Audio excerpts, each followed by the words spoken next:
No vídeo de hoje quero falar sobre como a educação real é diferente da educação formal, a educação que é ensinada nas escolas, nas universidades, nas faculdades por aí. E o vídeo de hoje a ideia surgiu com uma conversa que eu tive com alguns amigos. A gente estava falando sobre como estudar por conta própria acaba sendo muito mais interessante do que estudar na escola. Isso vale para história, filosofia, economia e várias disciplinas. E por que isso acontece então? Porque, por exemplo, em relação à filosofia, quando a gente lê Aristóteles, Platão, a gente não sai estudando o pensamento antigo de um filósofo antigo e como ele via o mundo. A gente está aprendendo sobre questões existenciais que faz parte do imaginário de muitas pessoas ao longo da história da humanidade. Então, quando a gente se pergunta sobre ética, sobre metafísica, que são perguntas recorrentes aí para qualquer ser humano que viveu aí neste mundo, a gente remete a vários dos problemas que são tratados nas obras de Platão, Aristóteles, nos diálogos de Platão, de Santo Tomás de Aquino, de Santo Agostinho e por aí vai. Então, é muito interessante a aplicação prática da filosofia real, por exemplo. E aqui eu estou com um gráfico do ETF da Argentina, então vocês talvez já tenham percebido que eu vou falar também sobre o estudo real aí da economia e como isso pode ser aplicado na prática e como o entendimento do mundo passa a ser muito mais fácil quando a gente tem uma base sólida de economia. Então, eu me lembro que em torno de 2017 eu comecei a me interessar por escola austríaca de economia e eu maratonei vários vídeos do Paulo Cogos, do Rafael Lima, do Ideias Radicais e li vários livros do Mises, do Hayek, do Rothbard e de vários outros autores e tudo começou a fazer muito mais sentido. Eu conseguia entender melhor o mundo, eu conseguia entender melhor os fenômenos políticos e eu conseguia entender melhor os fenômenos econômicos. Por que existiam bancos centrais? Por que existia taxa de juros? Como é que acontecia a disputa política? E tudo passava a fazer muito mais sentido através dessa ótica. Era algo muito aplicável à realidade. Inclusive, isso fez com que eu tivesse um excelente resultado, ou pelo menos eu acho que um dos motivos pelo qual eu tive um excelente resultado do ponto de vista de investimentos, de alocação de recursos, é justamente porque eu consigo aí entender muito melhor o mundo, entender muito melhor a política e a economia, tendo essa base sólida de escola austríaca de economia, que nada mais é do que a economia real. Então, tendo conhecimento real de economia, eu consigo entender muito melhor o mundo. E eu fiz o mestrado de economia e tem algumas coisas que são interessantes ali no ensino formal de economia no Brasil, mas muitas coisas não são aplicáveis. Inclusive, existe aí uma crítica muito válida da Escola Austríaca de Economia em relação à economia mainstream, da base epistemológica aí da economia. Ou seja, existem vários casos de equações que são utilizadas, mas na verdade a ação humana ela não pode ser descrita de forma correta pelas equações que são utilizadas. Eu não vou entrar em detalhe aí da questão econômica, mas o fato é que quando a gente tem uma filosofia sólida, isso é muito interessante, porque isso traz um ensinamento que é válido e aplicável na nossa vida, no nosso dia a dia, questões sobre ética, questões sobre metafísica. Por exemplo, Ética Nicômaco, Aristóteles escreveu. Então, Nicômaco era o nome tanto do filho do Aristóteles quanto do pai do Aristóteles. E ele escreve, então, um livro para o seu filho, explicando como é que ele entende que deveria, a vida de uma pessoa deveria ser para que ela fosse bem vivida. Ele fala sobre o conceito de eudaimonia e da orientação aí da nossa vida com as virtudes. E isso é algo que muitas vezes falta hoje em dia. Eu vejo várias pessoas aí que estão um pouco perdidas na vida, e se elas adotassem vários desses ensinamentos que eram passados por Aristóteles, Platão e filósofos antigos, eles certamente teriam um norte aí que poderia orientar acerca de como proceder, né? A ética, o estudo dos costumes aí, então. Bom, voltando para a economia, eu comecei a lembrar aí de todos as alocações que eu fiz e que foram muito bem sucedidas, justamente por um correto entendimento da economia e da política que vem dessa ótica aí da Escola Austríaca de Economia ou simplesmente da economia real, da educação real e não necessariamente da educação formal. Então aqui a gente tem o ETF da Argentina, nos últimos 5 anos, e desde que o Milei foi eleito, então, esse ETF se valorizou em torno de 128%, ou seja, isso foi aí no final de, se eu não me engano, foi em novembro de 2023 que o Milei foi eleito. Se a gente pegar o gráfico até agora, então, em torno de 120% aí de valorização em dólar. Em pouco tempo aí, então, em torno de um pouco mais de um ano, é uma rentabilidade muito boa, 120 e poucos por cento em dólar, enfim, isso daí certamente é muito mais do que a chamada renda fixa aqui no Brasil, que muitas pessoas consideram alta, porque comparado com a renda variável, ou seja, o Ibovespa aqui no Brasil, realmente o resultado é bom. Eu já mostrei aqui em vários vídeos, que pena que eu não abri o gráfico aqui, mas se a gente pegar o Ibovespa e corrigir pelo dólar, então ele se desvalorizou desde 2010, 2011. Então, se alguém estudou aí economia mainstream e acha que está tudo bem com o Brasil, que vai comprar aí ativos da bolsa com todos os problemas que a gente tem no Brasil de corrupção, burocracia, roubo e por aí vai, provavelmente essa pessoa se deu mal. Então, quem ouviu aí a mídia mainstream, a mídia tradicional, os conselhos mainstream e tradicionais sobre talvez economia, sobre investimentos, não se deu bem. Então, aqui tem o exemplo da Argentina que eu trouxe para vocês, ETF da Argentina. Então, lembrando, nada disso é uma dica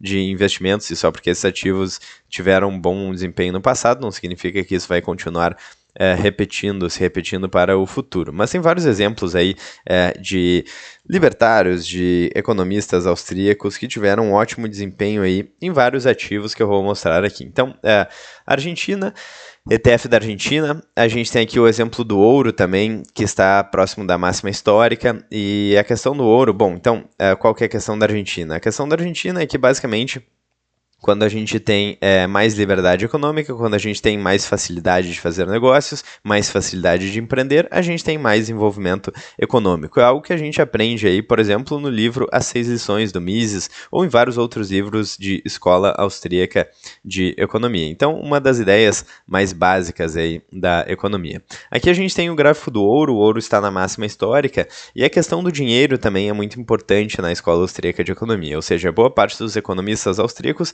entendem o problema da moeda fiduciária, da impressão de dinheiro, da manipulação da taxa de juros por parte de políticos, burocratas, bancos centrais, e veem como tudo isso é um grande problema. Inclusive, no final do acordo de Bretton Woods, em 1971, quando acabou a paridade do dólar com o ouro, os economistas clássicos, ou os economistas mainstream, digamos assim, alguns diziam que o ouro ia se desvalorizar e perder valor, porque não tinha mais a paridade com o papel, moeda com dólar, mas o que aconteceu foi exatamente o oposto. Então, o dólar se desvalorizou em relação ao ouro. E quem entende oferta e demanda, escassez e moedas fiduciárias, um pouco de teoria monetária, sabe que isso é o que provavelmente iria acontecer, e a gente tem aí, então, o ouro, por exemplo, na máxima histórica. Lembrando, novamente, eu não estou recomendando nenhum desses ativos, eu estou só mostrando aí os princípios da economia real se manifestando na prática.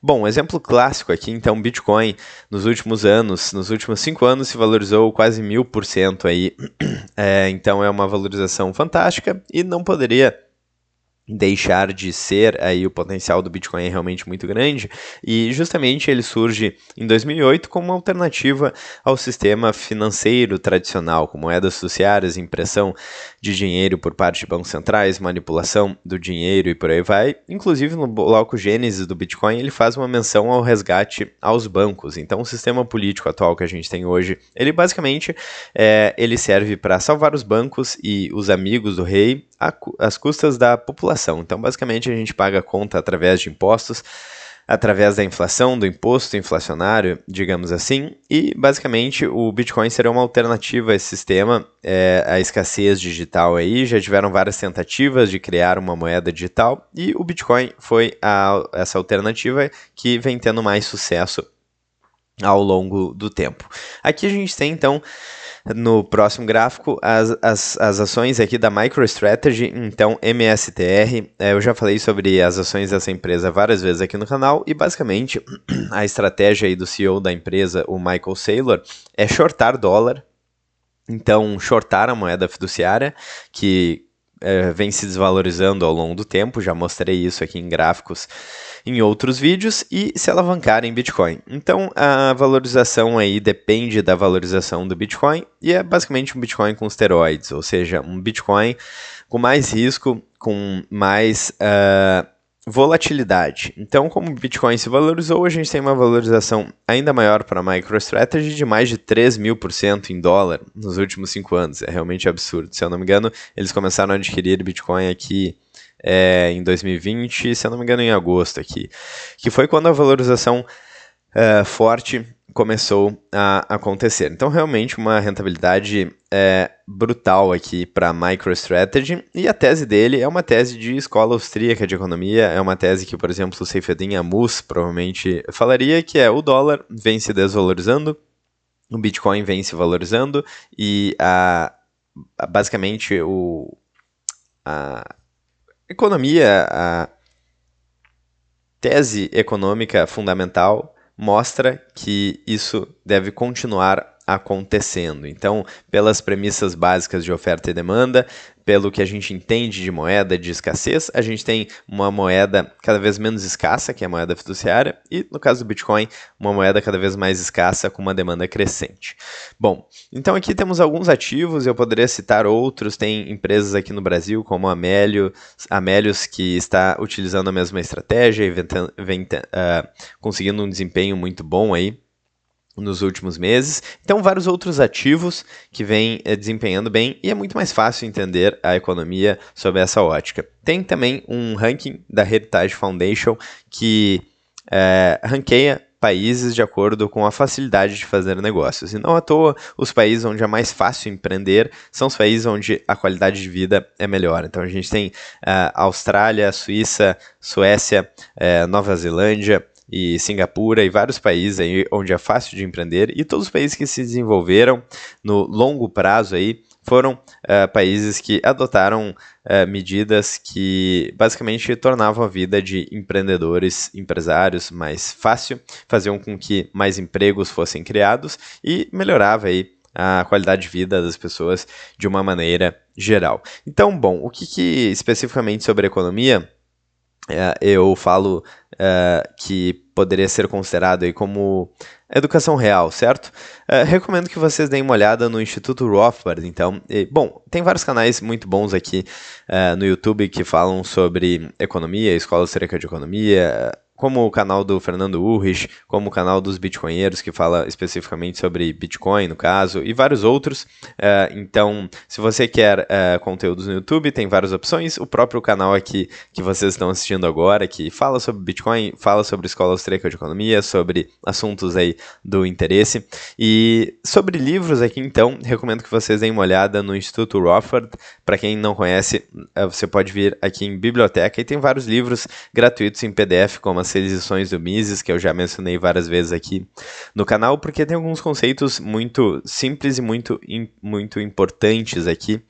Você pode ler em poucos dias. Então, o primeiro capítulo fala sobre capitalismo, depois sobre socialismo no segundo capítulo, intervencionismo, inflação, investimento externo e políticas e ideias. Política e ideias. Então, é basicamente baseado numa série de palestras que o Mises deu na Argentina, muito interessante aí.